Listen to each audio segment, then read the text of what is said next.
반도체 수출이 7개월째 계속되며 산업이 부진한 가운데 WTO 제소 중지, 미국의 반도체 지원법 등 우리나라를 둘러싼 산업의 환경이 어려운 상황인데요. 우리나라가 지금의 위기를 극복하고 글로벌 반도체 경쟁에서 우위에 서려면 어떻게 해야 할까요? 산업연구원의 김양팽 전문연구원과 이야기 나눠봅니다. 네, 지난 1월 우리나라 경상수지가 역대 최대 폭의 적자를 기록하면서 그야말로 경제에 빨간불이 켜졌습니다. 특히 반도체 수출이 아주 크게 줄어들었는데요.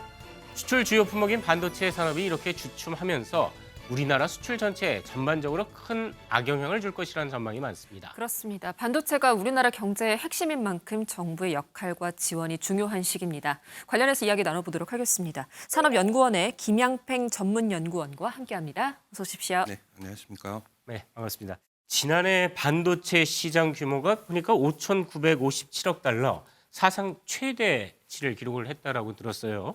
네, 한마디로 많이 팔린다는 소리인데 전체 반도체 시장에서 우리나라가 차지하는 위치 내지는 포션 어느 정도나 될까요?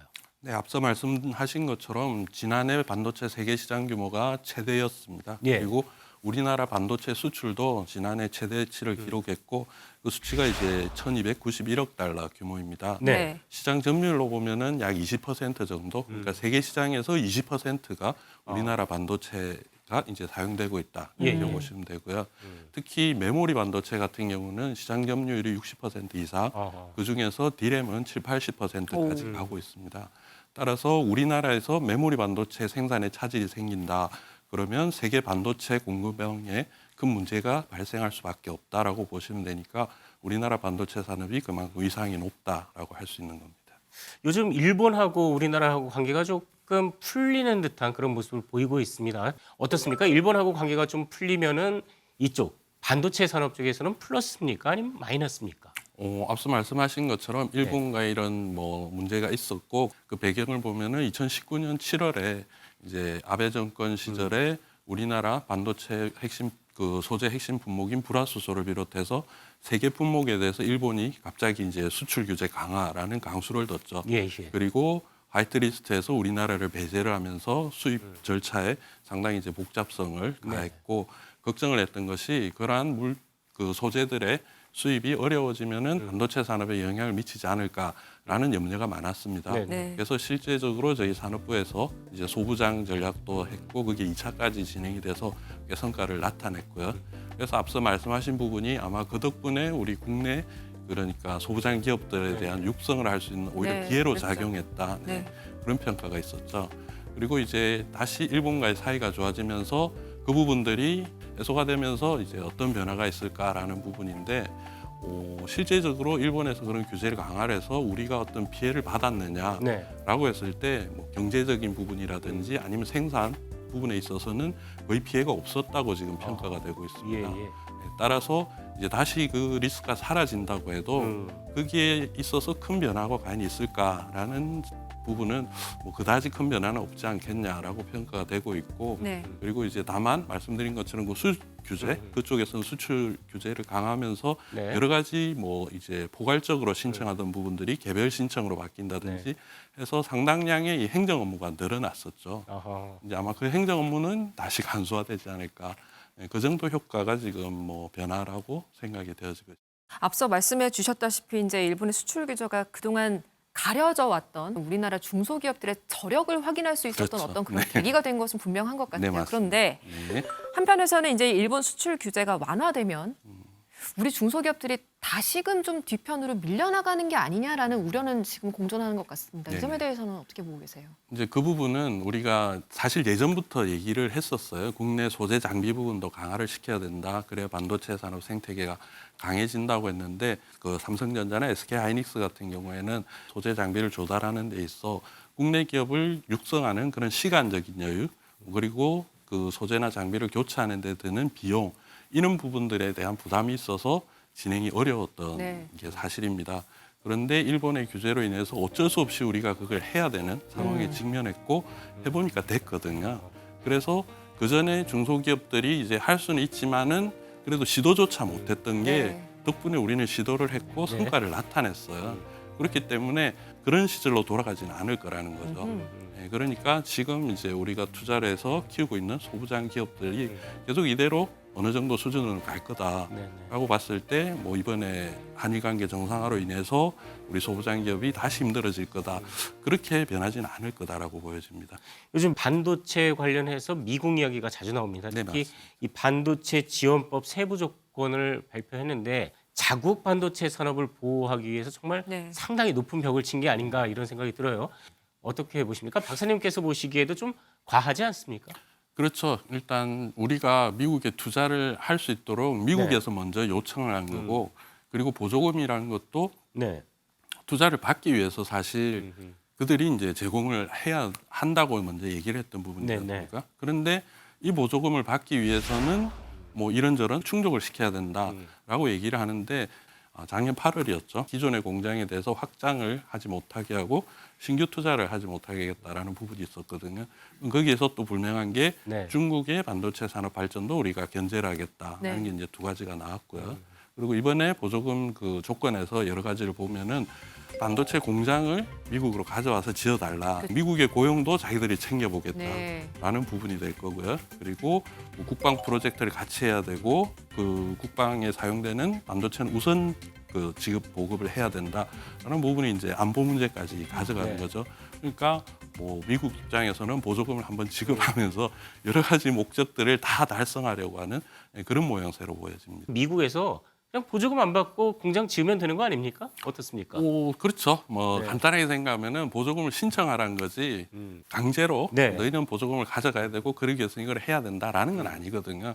작년 7월에 이제 바이든 대통령이 우리나라 방한을 하면서 네, 네. 우리 기업들이 미국에 투자를 많이 하기로 발표를 했지 않습니까? 네, 네. 근데 지금 와서 이제 신청 안 해도 된다라고 할 수는 있지만 문제는 이제 미국이 처음에 그 보조금 발표할 때 앞서 말씀드린 것처럼 중국 투자 제한이 이제 중요한 내용이었지 않습니까? 자, 그러면 우리가 미국에 신청을 하지 않는다, 보조금 신청을 하지 않는다라면은 그럼 미국 정부의 의도에 반한다고 비춰질 그렇죠. 수도 있는 거죠. 네. 근데 미국이 이렇게 중국, 특히 반도체 부분에 있어서는 상당히 강하게 압박을 하고 있지 않습니까? 네. 이 이유가 뭡니까? 그렇게 반도체가 중요한 겁니까?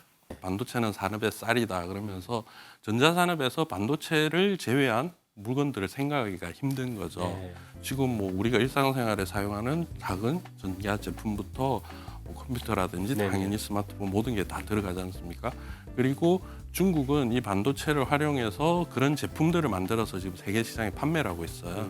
그러니까 첫 번째 자기들이 반도체를 직접 만들지 않으니까 거기서 고부가 가치를 얻지 못한다라는 게 이제 중국의 입장이고 네. 그걸 개선하기 위해서 반도체를 직접 개발을 하면은 그만큼 또 중국이 더 부강에 잘 사는 나라가 되겠죠. 예, 이런 부분을 미국이 견제하는 게 하나가 있고 두 번째는 이제 반도체가 또 쓰이는 게 이제 첨단 제품, 항공 우주 그리고 군사 무기 이런 데도 반도체가 사용이 되는 거죠. 거기에 자체적으로 뭐 기술력이 우수한 제품을 탑재를 해서 더 좋은 무기를 만든다. 안보 문제랑 직결이 되니까 만들어주는 제품을 활용하는 것까지는 어쩔 수는 없겠지만은 직접 개발해서 너희가 성장하는 거는 우리가 막아야겠다라고 네. 지금 하고 있는 것 같아 보입니다. 어느 쪽이든 편을 들 수 없는 게 우리나라 입장 아니겠습니까, 네, 사실. 맞습니다. 그러니까 반도체 시장에서도 지금 참 난처한 상황이 된 것 같아요. 네. 참 어려운 상황인 것 같은데 이런 걸 어떻게 좀 타개를 해야 될까요? 방법은 사실 찾기가 쉽지가 않을 거고요. 우리나라 위상이 반도체 덕분에 높다고 말씀을 드렸는데 그게 우리가 메모리 반도체를 잘 만들기 때문이거든요. 네. 근데 그 잘 만들기 위해서 필요한 뭐 소재 장비부터 해서 그리고 그 지적재산권에 해당하는 원천 기술 이런 부분은 여전히 미국에 의존할 수밖에 없는 상황이고 그리고 우리가 많이 판매를 하는 중국, 중국 시장이 없으면은 또 그만큼 반도체 생산이 되더라도 수요가 없는 그런 상황이지 않습니까? 그래서 우리가 뭐 미국과 중국이 분명히 지금 분쟁이 있고 다툼이 있는 건 맞는데 어느 한편에 붙어서 할 필요까지는 없다는 거죠. 우리가 가지고 있는 반도체 기술력이 두 나라 다 필요한 거거든요. 미국도 이제 우리나라 반도체가 없으면 앞서 말씀드린 것처럼 네. 곤란한 상황에 처할 수밖에 없고 중국도 마찬가지고 그렇기 때문에 뭐 우리 입장에서는 사실 꼭 둘 중에 한 편을 붙지 않더라도 충분히 그 기술 가지고 가운데에서 서 있을 수 있는 위치에 있다고 저는 생각을 합니다. 예, 따라서 뭐 한 편에 꼭 기울어질 필요는 필요 없다. 없다. 예, 라고 생각합니다. 미국을 보니까 세계 반도체 매출액의 45%를 미국 기업들이 올리고 있는데 실제 생산 점유율은 10%가 조금 넘는다고 합니다. 네. 한마디로 미국 안에서 안 만들고 있었다라는 소리인데 이제 본격적으로 미국 안에서 만들어야 되겠다라는 걸로 좀 자세가 바뀌었다고 볼 수 있는 거죠? 도대체 네, 맞습니다. 이유가 뭡니까? 세계 반도체 매출액의 그렇게 큰 부분을 차지하는 것은 결국 이 팹리스라고 네. 반도체를 설계하는 기업들이 있습니다. 퀄컴이나 엔비디아, 뭐 네. 애플 이런 반도체를 사용하는 기업들이 자기들이 직접 생산을 하지 않고 설계만 해도 자기들 브랜드로 네, 제품이 네. 나가니까는 그렇게 해서 미국이 그만큼 반도체 매출액이 높은데 실제적으로 그 설계한 반도체는 대만이나 한국에서 만들고 그렇죠. 있다는 거죠. 예, 예. 그런데 이번에 이제 차량용 반도체 문제가 그렇죠. 발생을 하면서 반도체 부족 현상이라는 게 정말 네. 이때까지 없었던 특이한 현상이 발생을 해버렸죠. 그러면서 보니까 이걸 미국에서 만들지 않고 대만이나 한국에서 만들다 보니까 네. 그 기업들, 그 국가의 사정에 맞춰서 음.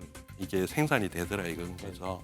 그러니까 이제 반도체 공급망 안정화를 위해서는 역시 우리나라 안에서 영내에서 우리 네. 기업이 만들어야 된다. 뭐 물론 이제 뭐 한국이나 그 TSMC 대만 기업이 가기 때문에 외국 기업도 들어가지만 어쨌든 국내에서 만들어야지 자기들이 컨트롤하기가 좋다라는 게 결론인 거죠.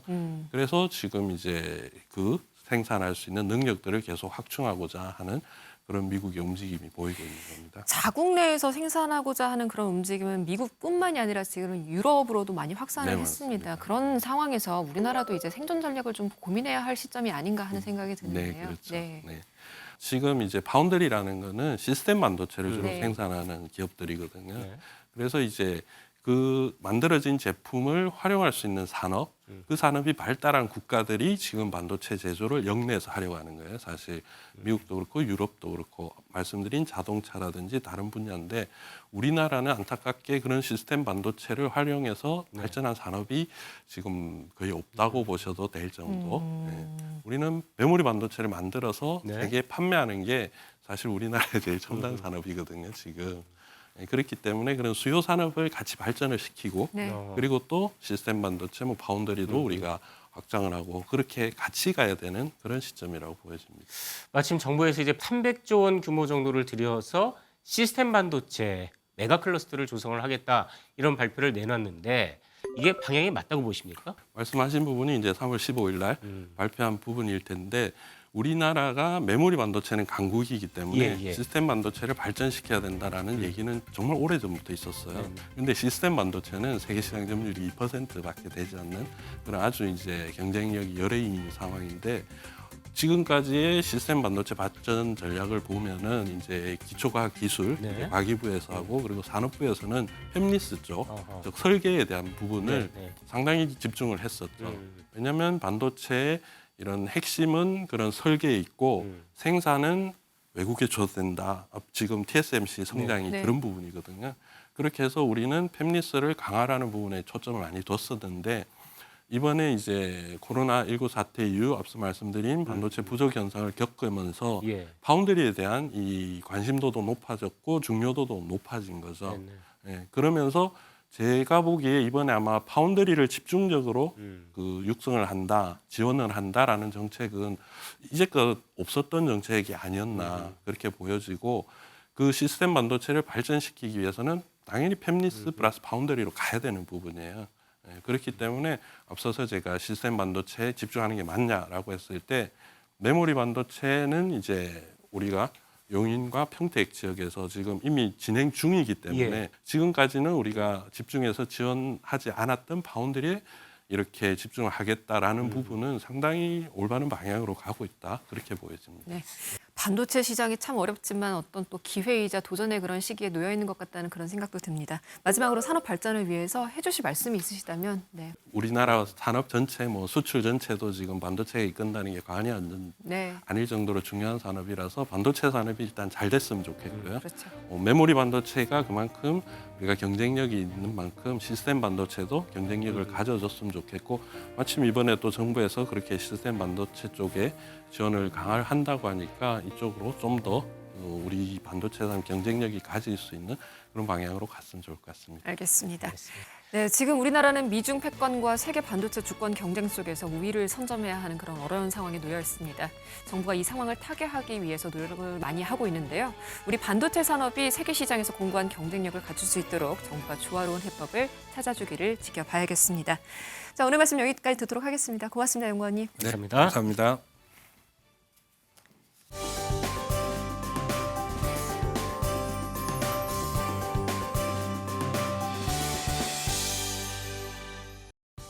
해마다 심각해지는 취업난에 정부가 청년의 구직 활동을 위해서 다양한 지원을 하고 있는데요. 오늘 알려드릴 청년 도전 지원 사업도 그중에 하나입니다. 청년 도전 지원 사업은 여러 가지 취업 프로그램을 제공하고 프로그램을 이수하면 참여 수당을 지급하는 제도입니다. 지원 대상으로는 만 18세 이상에서 만 34세 이하인 구직 단념 청년, 자립 준비 청년과 청소년 쉼터 입퇴소 청년, 북한 이탈 청년인데요. 신청 조건이 지원 대상마다 다릅니다. 먼저 구직 단년 청년은 6개월 이내 취업 이력이 없고 또 워크넷에서 시행하는 구직 단년 문답표에서 30점 만점 중에 21점 이상이 나와야만 신청할 수가 있습니다. 그리고 자립 준비 청년은 아동복지시설에서 퇴소한 지 5년 이내여야 하고요. 청소년 쉼터 입퇴소자는 쉼터에서 1년 이상 지낸 청년에 한합니다. 이외에도 각 지자체에서 청년 도전 지원 사업의 대상자로 인정한 지역 특화 청년이 있는데요. 폐업한 자영업자, 대학 장기 휴학생 등 취업에 어려움을 겪고 있는 청년을 대상으로 하고요. 지자체별로 선발 기준이 다르니까 참고를 하셔야겠습니다. 청년 도전 지원 사업은 워크넷에서 상시적으로 신청할 수가 있는데요. 신청하시기 전에 구직 회원으로 반드시 전환을 하셔야 하고요. 청년 도전 지원 사업 신청서 그리고 통장 사본 등을 제출하시면 되겠습니다. 신청 후에 대상자로 선정되면 지자체에서 맞춤형 도전 지원 프로그램을 제공하는데요. 직업 기술 교육과 직업 체험, 면접 기술 등이 진행됩니다. 도전 지원 프로그램에는 1개월에서 2개월간 진행되는 단기 프로그램과 5개월 이상 진행되는 중장기 도전 지원 프로그램이 있는데요. 도전 지원 프로그램을 이수하면 참여 수당으로 현금이 지급됩니다. 단기 프로그램을 이수하면 참여 수당으로 총 50만 원이, 중장기 프로그램을 이수하면 참여 수당 250만 원과 인센티브 50만 원을 포함해서 최대 300만 원이 지급되는데요. 단 지자체별로 운영 기간과 프로그램 내용이 다르니까요. 자세한 사항은 각 지자체에 문의해 보시면 되겠습니다. 더 자세한 사항은 고용노동부 상담 전화 이용해 보시길 바랍니다. 지금까지 생활플러스였습니다.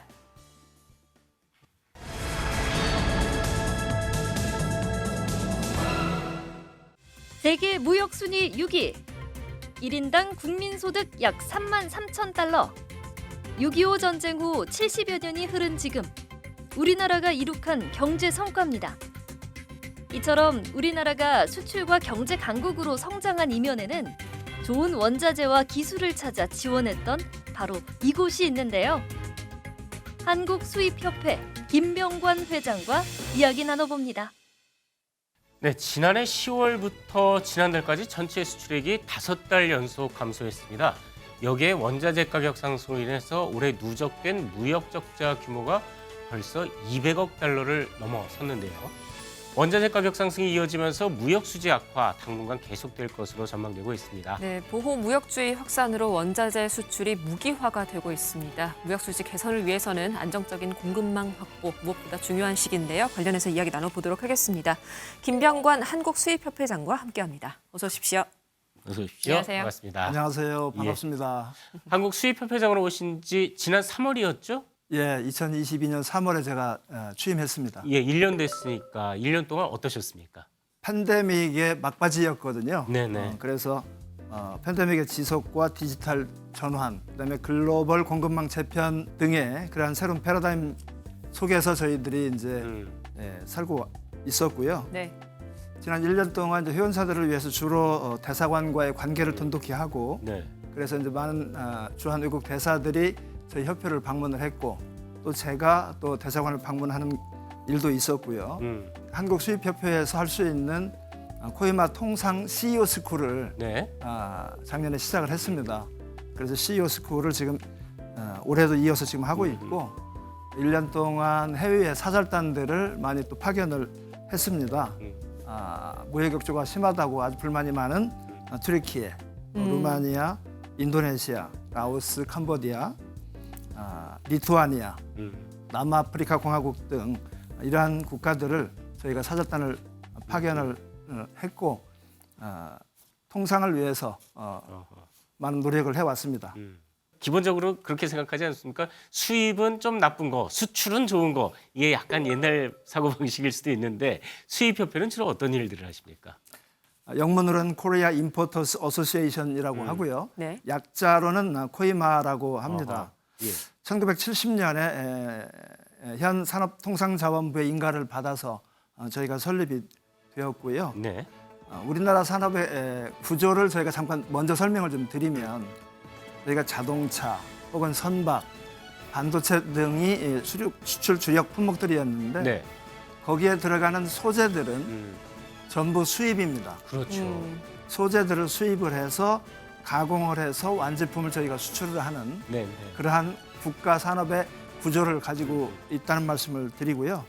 그래서 저희 수입협회 회원사들은 그러한 소재와 원자재들을 전 세계 방방곡곡 다니면서 공급망을 확보하고 네. 경쟁력 있는 자재들을 소싱을 해서 이런 대기업에 공급하는 그러한 일을 하고 있는 회사들의 모임이 우리 아하. 한국수입협회입니다. 회원사를 위해서 지원도 해주시고 또 관련해서 사업도 진행하시다고 들었습니다. 어떤 내용들이 있을지 소개를 좀 부탁드릴까요? 저희 협회가 가장 중점을 두는 거는 우리 한국의 수입 임포터스와 네. 전 세계 각국의 엑스포터들을 연결시키는 것이 네. 어허. 저희의 메인 롤입니다. 예, 예. 그것을 하기 위해서 첫째 대사관들과의 긴밀한 관계, 그다음에 주한 무역 대표부들과의 또 긴밀한 관계를 가지고 B2B와 매칭 등을 하고 있으며 가장 주력으로 하는 사업이 네. 코리아 임포트 페어입니다. 어, 한국 수입 박람회. 수입 박람회요. 네네. 예. 1년에 한 번 저희가 6월 달에 개최를 합니다. 예. 통상산업부의 지원을 받아서 저희가 주관을 하고 네. 전 세계 모든 대사관들의 또 참여로 그 국가들이 수출하고자 하는 그러한 산업 네. 혹은 아이템들을 저희 코리아 임포트 페어에 참가를 해서 우리 수입사들과 혹은 바이어들과의 B2B 매칭을 하는 그러한 박람회를 하고 있고요. 말씀드린 대로 대사들이 우리 협회를 방문할 때 대사들과 우리 그 국가에 관심이 있는 회원사들과 간담회를 저희가 또 어레인지를 좀 하고요. 네. 예, 예. 그다음에 두 번째로 저희가 이제 굉장히 중요한 역할은 각 국에 사절단 파견하는 일을 저희가 중점적으로 하고 있습니다. 수입 사절단을 파견하신다고 말씀하셨잖아요. 네네. 그게 협회 중에 가장 이제 큰 사업이라고 말씀을 해주셨는데 시청자분들께서는 이게 과연 무슨 역할이지라고 생각을 해주실 것 같기도 한데요. 예, 협회장님께서 소개를 좀 해주신다면요. 저희가 수입이 많이 되면 가공을 해서 수출이 더 늘어납니다. 그러니까 수출 증진을 위해서 네. 네. 수입 증진을 저희가 해야 되는 그러한 구조적인 국가의 경제 틀입니다. 저희가. 그래서 사절단을 나가는 이유는 전 세계에 많은 국가들이 있지 않습니까? 네. 아프리카, 남미, 유럽, 북미, 기타 등등 많은 나라들의 굉장히 많은 우리가 알지 못하는 아직 찾아내지 못한 그러한 원재료, 소재, 또 경쟁력 있는 상품들을 발굴하는 역할이 또 사절단의 역할이기도 합니다. 우리나라가 수입하는 원자재 규모가 어느 정도나 됩니까? 저희가 전체 수입 금액의 88%가 네. 원재료 수입입니다. 소비재는 그 금액의 12%밖에는 되지 않습니다. 예, 예. 참고로 이제 2022년 지난해 전체 수입액의 34%가 원유와 천연가스이고요. 이제 23%가 전기 제품, 예, 예. 기계류가 12%, 화학공업 제품이 10%였습니다. 이는 모두 이제 국내 산업과 생산에 필요한 원부 자재들이고요. 예. 수입이 없이는 수출할 제품을 만들 수가 없는 것입니다. 네. 이제는 우리나라도 경쟁력 우위의 제품보다는 품질이 뛰어난 프리미엄 제품을 생산하는 국가로 성장한 만큼 네. 기초가 되는 효율적인 수입을 통해서 경쟁력 있는 원자재를 확보하는 것이 매우 중요한 때입니다. 이제는 우리의 이 사고를 좀 전환할 때가 된 것이 대한민국이 명실상부한 선진국으로서 수출도 많이 하지만 수입도 많이 하는 국가라는 그러한 이미지를 네. 이제 전 세계에 줄 필요가 있다. 네. 그러한 위상이 필요하다라고 말씀드립니다. 원자재 수입액이 한 88% 정도 된다고 말씀을 하셨어요. 근데 어떤 나라에서 이걸 무기화했었을 때는 속절없이 당할 수밖에 없을 텐데 뭐 이거에 대한 대비책, 뭐 좀 이런 글로벌 공급망 위기 해결을 하기 위해서 이런 것들은 좀 필요하지 않겠느냐 싶은 거 있으십니까? 앞으로 그 원자재에 대한 자원 무기화는 네. 점차 심화될 것이다라는 우려 섞인 목소리들이 있습니다. 이러한 상황에서 저희도 거기에 대응을 해야 되고요. 예, 예. 지금 정부에서도 얼리 워닝 시스템이라는 시스템을 산업통상자원부에서 지금 가동하고 있고요. 네. 저희도 거기에 이제 참여를 해서 그 시스템에 협력을 하고 있습니다. 네, 네. 자원 무기화를 한다는 것은 어느 국가가 자기가 가지고 있는 자원을 수출을 제한한다는 얘기지 않습니까? 그렇죠. 그래서 우리는 그 국가가 아닌 다양한 국가들이 어떤 자원을 가지고 있는지를 저희가 파악을 해야 됩니다. 예. 파악을 해야 되고 연결을 해야 되고 네. 그 역할을 저희 한국수입협회가 하고 있습니다. 네. 지금까지의 정부의 지원은 어떻게 좀 탄탄하게 있었나요, 협회장님? 그 무역 금융을 지원하는 이제 무역보험공사나 수출입은행 제도만 보더라도 네, 네. 주로 이제 수출업체들 위주의 그러한 무역 제도들이 좀 있고요. 수입에 대한 지원도 있습니다. 그러나 이 수입 업체들은 아직도 진입 장벽이 좀 있습니다. 오랫동안 이제 수입 지원에 대한 필요성을 저희도 계속 호소해 왔으나 여전히 수출 중심의 정책에서 머물러 있는 것이 현실이고요. 네, 네. 그래서 이제는 이제 인식의 전환을 통해서 수입에 대한 지원도 확대가 됐으면 하는 바람이고요. 네, 네. 저희가 사절단을 많이 파견한다고 말씀을 드렸는데 지금 정부에서 사절단을 지원하는 그 정책이 네. 수출 사절단과 수입 사절단이 같아요. 수출 사절단은 아무래도 가서 이제 네네. 호소를 해야 되는 그렇죠. 그러한 네. 위상이 좀 있고요.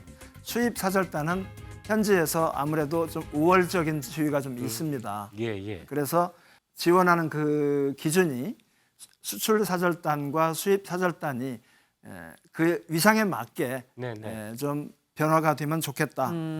그래서 그런 우월적 지위를 잘 활용하는 지혜가 예, 예. 그럴 수도 있겠네요. 네. 필요하다라는 말씀을 드리고요. 앞에서 말씀하셨다시피 한국수입협회가 그 주한 외국 대사들하고 상당히 좀 교류가 많고 어떻게 보면 네트워크가 잘 쌓여 있다 이렇게 말씀을 주셨는데 이 외국 대사들이 아무래도 좀 물건을 좀 자기네들도 많이 팔아야 되니까 수입협회하고 좀 친하게 지내려고 하는 그런 부분이 있겠죠? 이렇게 말씀을 주변 분들한테 드리는 것이 우리 한국수입협회는 민간 외교통상 역할을 하고 있다라고 말씀을 드려요. 예. 올해 1월 달부터 지금 3월 오늘까지만 해도 30개국의 대사들이 저희 협회를 방문을 했습니다. 오. 이제 아직 2달 반밖에 안 됐잖아요. 네. 그다음에 저희가 창립 행사를 이제 12월에 이제 하는데 창립 행사에 89개국의 네. 주한 외국 대사가 참석을 했고 외교사절이 200명이 참석을 했습니다. 이만큼 우리 한국수입협회가 그 나라에서 네. 수출을 촉진하기 위한 파트너로서 그렇게 인식을 하고 저희한테 많은 요청을 합니다. 네. 그에 부응하기 위해서 이번 3월 23일 날 우리 협회와 월드 케이팝 센터와 함께 위로 공연을 갔습니다. 어허. 그 공연에도 지금 많은 대사와 가족들이 참석을 하고요. 네, 네, 네. 네. 대통령실에서도 관심을 가지고 참석하고 그때 기회를 이용해서 우리 부산 엑스포도 좀 선전하시면 좋을 것 같은데.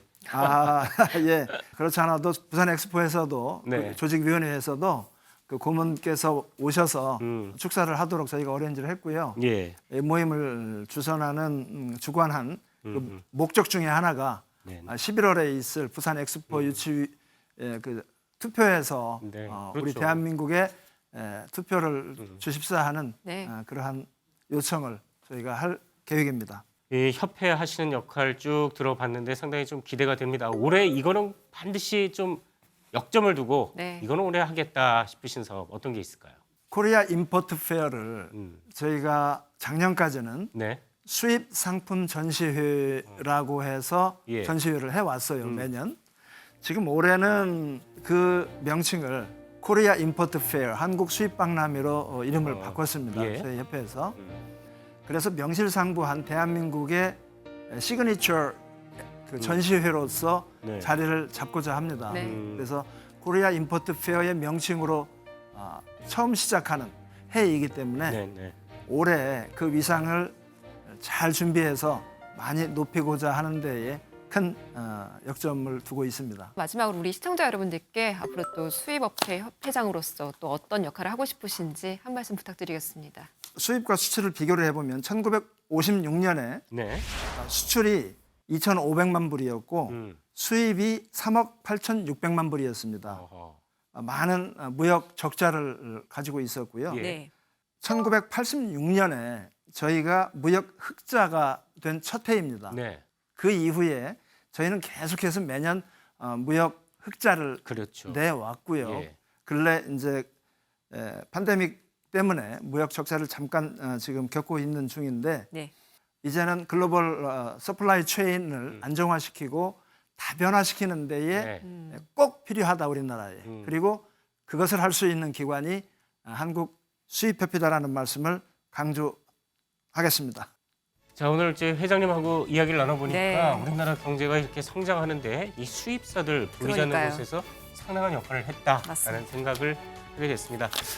이야기 들은 것처럼 우리나라가 진정한 무역 강국으로 자리 잡기 위해서는 물건을 파는 것뿐만 아니라 네. 사오는 것도 상당히 좀 좋은 이미지 그리고 제대로 잘 이런 균형 또 정부의 지원도 필요하겠죠. 알겠습니다.